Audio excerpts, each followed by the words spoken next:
안녕하세요. 토요미스테리 디바제시카입니다. 여러분의 구독은 저에게 큰 힘이 됩니다. 한 가족 사진이 있습니다. 엄마와 5 아이들이죠.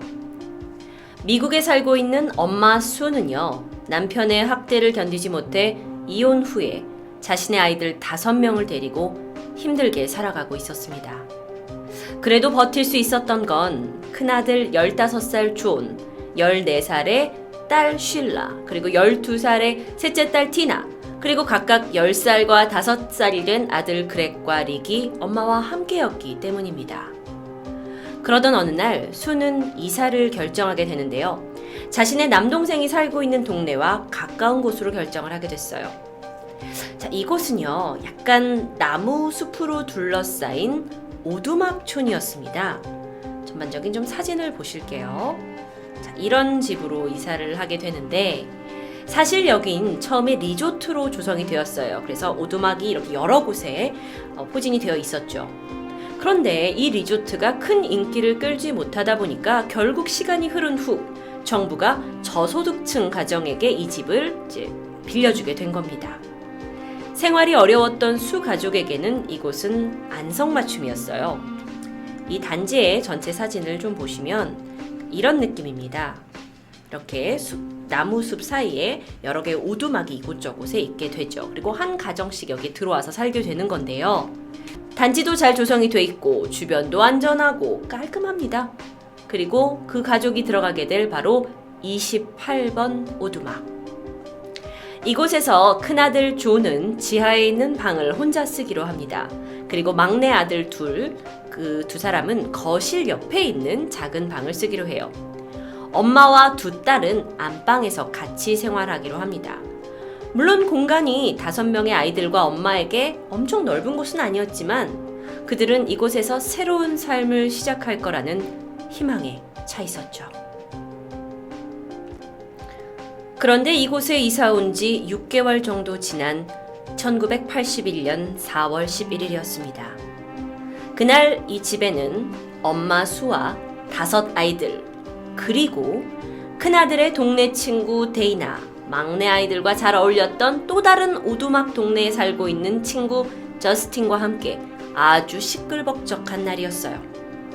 저녁 8시쯤 됐을 때 이 첫째 딸이면서 이 집안의 이제 둘째였던 쉴라가 바로 옆집에 살고 있는 친구네에서 자고 와도 된다는 엄마의 허락을 받고 외출합니다. 엄마는 4명의 아이들과 그리고 아이들의 친구 2명까지 총 7명. 이들은 28번 오두막에서 각자 잠자리를 준비하게 되죠. 그런데 다음날 아침 7시 45분입니다. 옆집에서 자고 온 쉴라가 집으로 돌아오게 되었어요. 하지만 시끌벅적해야 할 이 집이 웬일인지 이상하리만큼 조용합니다. 아이는 현관문을 조심히 열게 되는데요. 눈앞에는 아주 끔찍한 광경이 펼쳐져 있었어요. 사건 현장에 관련된 사진 좀 보실게요. 잠깐만요. 안에 들어갔더니 먼저 오빠 존이 거실에 쓰러져 있었습니다. 아이의 목 주변에는 검붉은 핏자국이 있었고 이 거실 전체에 핏자국이 잔뜩 뿌려져 있었죠. 그런데 그 옆에 쓰러져 있었던 건 오빠의 친구 데이나였습니다. 머리에 가격을 당한 듯 심각한 손상을 입고 힘없이 누워 있었죠. 그리고 엄마는 거실 옆 소파에 쓰러져 있었습니다. 그런데 하체가 벗겨져 있는, 옷이 벗겨져 있는 상황이었어요. 가슴에는 칼에 찔린 상처가 여럿 있었고 목에 또한 칼로 이렇게 그어진 흔적이 있었습니다. 이 피해자 3명, 거실에서 발견된 피해자 3명 모두 같은 방식으로 결박이 되었는데 먼저 의료용 테이프로 손이 묶이고 나서 이후 전깃줄로 한 번 더 묶인 형태. 그런데 이 의료용 테이프는 이 집에 있었던 게 아닌 것으로 추정됩니다. 즉 범인들이 가져온 것이게 되겠죠. 게다가 엄마의 시신은 이불로 덮인 채 발견되었습니다. 그녀에게선 성폭행의 흔적은 발견되지 않았는데요. 도대체 누가 이런 끔찍한 살인을 벌인 걸까요? 그런데 나머지 아이들은 어디 있죠? 쉴라가 가장 먼저 이 집안에 들어와서 이 끔찍한 광경을 발견했습니다. 그런데 아이가 다리가 떨려가지고 집 안에 들어갈 수가 없었던 거예요. 그래서 집 밖을 빠져나와서 자기가 어제 자고 온 그 옆집에 가가지고 도움을 요청합니다. 이 도움 요청을 받은 시폴트 씨가 집 안으로 들어오게 되죠. 그리고 상황을 파악하고 이 막내 아들 릭과 그렉 그리고 그의 친구였던 저스틴이 방에 아직 자고 있는 것을 발견하고는 혹시나 아이들이 살인 현장을 보지 못하도록 이 아저씨가 밖에 나가서 창문을 열고 아이들한테 밖으로 나오라고 이야기를 하게 됩니다. 정말 다행히 아이들이 현장을 보지 못했죠. 그런데 깨어난 아이들은 지난밤에 어떤 일이 있었는지 전혀 기억하지 못합니다. 곤히 잠들어 있었던 거예요. 경찰은 어른과 아이 그리고 친구까지 이렇게 무자비하게 찌르고 망치를 휘두른 채 공격한 이 잔혹한 현장을 보고요. 이건 원한에 의한 살인이 아닐까 의심합니다. 그렇다면 엄마 수의 주변 인물들을 봐야 할 텐데요. 그런데 여러분, 그녀는요. 평소에 아주 주변 사람들에게 친절했고 또 학부모들 사이에서도 평이 좋아서 도저히 이런 살인을 저지를 만한 사람이 주변에 없었습니다. 원한 관계도 없었고요. 혹시나 그녀의 전 남편이 용의선상에 오르긴 했지만 그 또한 같은 시간대에 다른 곳에 있었다라는 확실한 알리바이가 있었던 거죠. 여러분, 그런데 잠깐 우리가 놓친 것이 있습니다. 이 집엔 5명의 아이들이 있었고 그중 1명은 옆집에 가서 잤고 큰아들과 친구 데이나가 사망한 채 발견됐고 막내 아들 둘과 그의 친구가 생존한 채 발견됩니다. 그리고 이 현장을 발견한 사람은 딸 쉴라였어요. 그런데 그녀가 정신을 차린 후에 말합니다. 제 동생 티나가 없어졌어요. 평소 이 딸 티나는요. 엄마의 방에서 같이 잤어요. 하지만 아이가 그날 집안 어떤 곳에도 없었습니다. 없어진 거예요. 그래서 결국 경찰은 이게 동행범에 의한 납치로 간주했고요. FBI까지 조사에 참여합니다. 오두막으로부터 반경 8km 내의 모든 곳에 대해 수색을 벌였지만 도통 아이의 흔적을 찾을 수가 없었죠. 자, 그런데 이 3사람은 현장에서 사망한 채 발견이 되었는데 티나만 납치했다라는 부분에서 경찰이 혹시 이 사건이 처음부터 티나를 노린 게 아니냐라는 의혹도 일기 시작합니다. 하지만 시간이 지나고 티나를 계속적으로 발견하지 못한 채 다시 우리는 사건으로 돌아가 봅니다. 그날 사건에는 생존자가 있습니다. 살아남은 3명의 아이들. 하지만 아이들이 깊은 잠에 빠져 있었기 때문에 아무런 소리도 듣지 못했다고 이야기했는데요. 그런데 그 중에 저스틴이라는 그 친구 아이가 그날 밤 기억을 되새기기 위해서 최면을 받게 되었고요. 그 결과는 아주 충격적이었습니다. 아이의 진술, 그러니까 최면 진술에 따르면 그날 밤 2명의 남자를 보았다고 이야기합니다.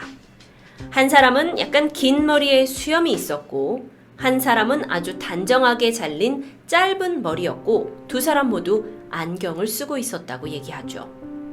저스틴은 2사람이 입고 있었던 청자켓과 또 군인 신발까지 자세한 사항을 기억해냅니다.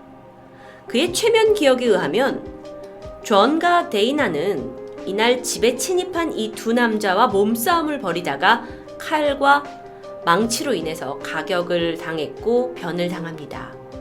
그리고 티나는요, 이 소란을 듣고 방에서 이불을 쓰고 거실로 나오게 되는데 이 티나를 발견한 남자들에 의해서 그대로 잡혀 뒷문으로 끌려나갔다고 이야기를 합니다. 이후에 이 범인 중에 1명이 티나가 쓰고 있던, 그러니까 방 밖으로 나올 때 쓰고 있던 이 이불을 손에 쥐고 다시 집 안으로 들어와서 엄마 수의 시신 위에 덮어주고 갔다고 이야기합니다. 그런데 여러분, 이건 어린 저스틴의 최면에서 기억해낸 사실이에요. 사실 어떻게 생각하면 이 어린아이가 뭔가 이야기를 지어낼 수도 있지 않냐라고 생각할 수 있지만, 저스틴이 수사를 받기 전 이 사건에 대한 디테일, 즉 흉기로 칼과 망치가 쓰였다는 것, 또는 이 사건에서 티나가 없어졌다는 것, 또는 엄마 시신 위에 이불이 덮여 있었다라는 사항들은 아이가 자세히 알지 못했다고 합니다. 하지만 경찰은 이 아이의 증언을 무조건 100% 신임할 수 있는가에 대해서 좀 의구심을 품게 됐고, 그 결정적인 이유로는 저스틴은 자기 자신은 자고 있었다라고 기억하기 때문이에요. 그러니까 아이는 자고 있었다고 얘기를 하는데 최면 수사를 벌여보니까 수많은 것들을 알고 있어요. 그러니까 경찰이 이거에 대해서 과연 우리가 믿을 수 있는가 의구심을 품기 시작한 거죠. 자, 그런데 가장 핵심적인 부분은, 그래요, 뭐 사건의 일부를 봤을 수도 있다고 칩시다. 그런데 저스틴이 범인의 얼굴을 제대로 기억하는가에 대한 질문에 대해서 저스틴이 입을 다뭅니다. 그가 정말 기억이 나지 않았을 수도 있지만 그가 일부러 말하지 않은 건 아닐까요? 저스틴이란 아이는 사건이 발생한 28번 오두막에서 조금 떨어진 26번 오두막에 살고 있었습니다. 그는요, 이곳에서 엄마 메릴린이라는 사람과, 그리고 또 엄마가 이번에 새로 결혼을 하게 된 새아빠 마티라는 남자와 함께 살고 있었던 것으로 알려져요. 자, 그런데 저스틴이요, 28번 집에서 사건이 벌어졌고 아침 7시 45분에 쉴라가 발견하고 난리가 났겠죠. 그리고 창문 밖을 통해서 빠져나왔고 조사를 받고 나서 자신의 집으로 돌아가게 되는데, 이때 엄마가 아이의 신발에 묻은 핏자국을 발견합니다. 그런데요, 좀 관계를 알아보려고 해요.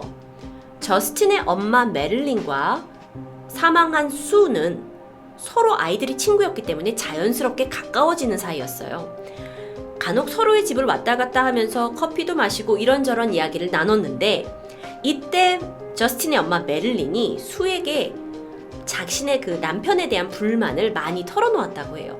그러다 보니까 그 수는 메릴린한테 그런 남편은 헤어져야 되는 거 아니에요? 라고 이야기를 했고, 그런 이야기를 듣게 된 마티가 아무래도 수에 대해서 내 부인에게 너무 이상한 이야기를 한다 했기 때문에 불편한 사이였다고 합니다.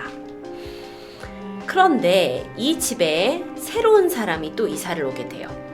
이 26번 오두막 저스틴의 집에요. 새로운 부부 외에 보라는 마티의 친구가 이사를 오게 되는데, 이 두 남성은 전직 군인 출신으로 병원에서 만나서 친해졌고, 이후에 같이 사업을 구상을 하다가 마침 이 집에 들어와가지고 두 사람이 같이 살게 된 겁니다. 그러니까 저스틴의 가족과 마티와 보까지 다 같이 26번 오두막에서 살고 있었던 거예요. 그런데 사건이 일어나기 일주일 전, 메릴린은 보가 잠을 자다가 일어나서 집 주변을 배회하는 걸 봤고, 그러다가 보가 옆집 여자 수와 마주치는 장면을 봤다고 얘기합니다. 그런데 이후에 이 보라는 남자가 이 수 여자가 이제 남편이 없고 혼자 이쪽에 있잖아요. 그러다 보니까 어떤 일로 여기 왔냐, 예쁘다 뭐 하면서 수에 대해서 여성으로서의 많은 관심을 보였다고 하죠. 자, 사건이 있었던 당일, 그날 저녁 9시입니다. 메릴린과 마티 이 두 부부, 그리고 보 이 세 사람은요, 근처 바에 가서 한 잔을 하기로 했어요. 그런데 이때 자기들끼리 여기 보는 혼자니까 우리 누군가를 좀 초대하자 해가지고 메릴린이 그럼 옆집 수한테 내가 물어볼까? 해서 옆집에 갑니다. 그리고 수한테 수, 우리 같이 술 한잔 하러 갈 건데 너도 갈래? 그런데 수가 자신은 가지 않겠다고 얘기를 해요. 그래서 이 수를 빼고 세 사람만 술집에 가게 되는 거죠. 이후의 시간대별로 좀 더 자세히 살펴보면요, 이제 수의 집에서는 밤 10시에 티나가 집에 들어와요. 그리고 밤 11시에 창문을 통해서 수가 설거지를 하고 있는 모습을 이웃이 발견합니다. 밤 12시쯤에는 큰아들 조니와 친구 데이나가 밖에서 놀다가 집에 들어와요. 즉 무슨 얘기냐면 12시 이전까지는 어떠한 살인도 벌어지지 않은 겁니다. 자, 다시 이야기는 이 바에 갔던 이 세 사람으로 저희가 초점을 맞춰볼 텐데요. 이 세 사람이 약 1시경에 바를 떠나요. 그리고 다시 동네에 돌아옵니다. 그런데 돌아올 때 28번 오두막을 지나서 세 사람이 집으로 들어왔어요. 근데 메를린은 나는 씻고 좀 자야겠다 하고 누워버렸고, 마티와 친구 보는 야, 우리 다시 나가서 술 한잔 하자 하면서 1시 15분경에 다시 집에서 나와서 오두막을 지나 술을 마시러 바로 갑니다. 이해하시겠죠? 이날 이 오두막촌은 상당히 조용했습니다. 경찰이 이제 증언과 증거들을 모으다 보니까 이날 상황에 굉장히 이런 어떤 끔찍한 현장이 벌어졌기 때문에 분명 누군가 소리를 들었을 거라고 생각했는데, 바로 옆집에 살고 있는 이 시폴트 씨는 사실 아무것도 듣지 못했다고 얘기했어요. 그리고 그 와중에 15번 오두막에 살고 있는 이웃은 1시 15분가량에 내가 밖에서 약간의 사람 소리를 들었다라고 얘기하지만 이게 경찰 조사에 적용되진 않습니다. 마티와 보는 2시쯤 바를 나와서 집에 들어갔다고 얘기해요. 그런데 2시 반에 이 바에서 일하던 직원이 가게 뒤쪽에서 무언가를 싣는 소리를 들었다고 얘기합니다. 하지만 그게 누군지는 모르는 상황이었고요. 복잡한 사건이죠. 그리고 새벽 4시. 이곳은 상당히 한적한 곳이었어요. 그런데 이 28번 오두막 옆에 살고 있었던 27번 오두막 주인이 새벽 4시쯤에 이 28번 집에 그 뒷문에 불이 켜져 있는 걸 봤다라는 거예요. 자, 그 불은 무엇을 의미하냐면 누군가 이 집에 침입을 했을 수도 있고, 또는 이미 도망갔을 수도 있고, 또는 그때까지 수가 살아있어서 그 불을 킨 걸 수도 있습니다. 하지만 밝혀지지 않았어요. 누군지는요. 새벽 4시 이후에는 워낙 인적이 없었고요. 이후에 7시 45분이 돼서 실라가 다시 집에 돌아오기 전까지 특별한 증언은 없습니다.